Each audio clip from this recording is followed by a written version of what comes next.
اور پھر اللہ نے فرمایا وَلَقَدْ يَسَّرْنَا الْقُرْآنَ لِلذِّكْرِ فَهَلْ مِن مُدَّكِرٍ، ہم نے اس قرآن مجید کو آسان کر دیا ہے، آسان کر دیا، کوئی ہے جو نصیحت پکڑنے والا ہے؟ ہم کہتے ہیں ہمیں نہیں قرآن آتا۔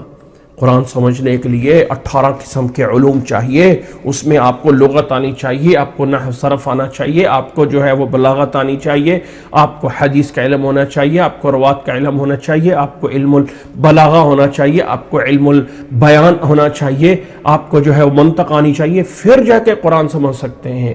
یہ علم نہیں آتے تو ہم ترجمہ بھی نہیں پڑھ سکتے۔ یہ کس نے کہا ہے؟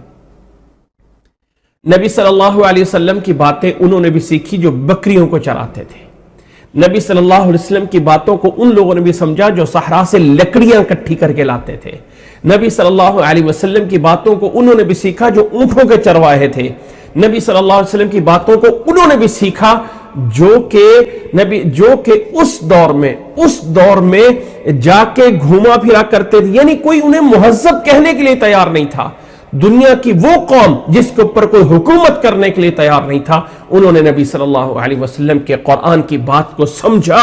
اور آج کا ایک سمجھدار کہتا ہے نہیں قرآن کو نہیں سمجھو، قرآن کو نہ پڑھو تمہیں سمجھ نہیں آئے گی، قرآن بڑے بڑے لوگ سمجھتے ہیں، ہم تھوڑے بڑے۔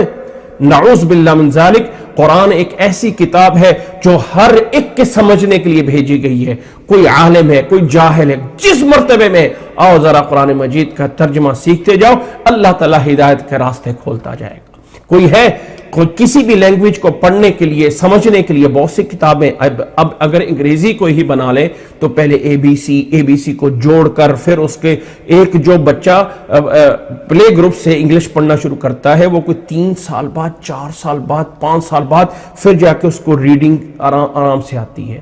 قرآن مجید ایک عجیب کتاب ہے۔ 50-60 سال کا بھی انسان جس نے کبھی کچھ نہیں پڑھنا آتا ہے، جس کو نام لکھنا بھی نہیں آتا ہے، آؤ اس کو ایک چھوٹا سا قاعدہ الف با تا کا پڑھا دو، وہ بھی فر قرآن مجید کو پڑھنا شروع کر دیتا ہے۔ جیسے قرآن مجید اپنے پڑھنے میں آسان ہے، ویسا ہی قرآن مجید سمجھنے میں بھی آسان ہے۔ قرآن مجید میں جو اللہ تعالیٰ نے مثالیں دی ہیں، وہ مثالیں جا کے اتنی بڑی نہیں کی ہیں۔ اچھا وہ اللہ جس نے ایٹم کو بنا دیا، وہ اللہ جس نے تمہارے دماغ میں وہ تھیوری ڈال دی ہے جس کے ذریعے تم نے جو ہے وہ آئی اور وہ جو ہے وہ بنا دیے، جس کے ذریعے تم نے طیارے بنا دیے، فلاں کر دیا، ایسا کچھ نہیں کہا۔ وہ اللہ وہ ہے جو دن اور رات کو لے کے آ رہا ہے، وہ اللہ وہ ہے جس نے زمین و آسمان کو بنایا، وہ اللہ وہ ہے جس نے تمہیں جو ہے یہ انگور دیے، تمہیں جو ہے وہ سیب دیے، جس نے تمہیں کھجوریں دی، یعنی کیسی مثالیں دی جس سے چھوٹے سے چھوٹے عقل والا بھی سمجھ لیتا ہے۔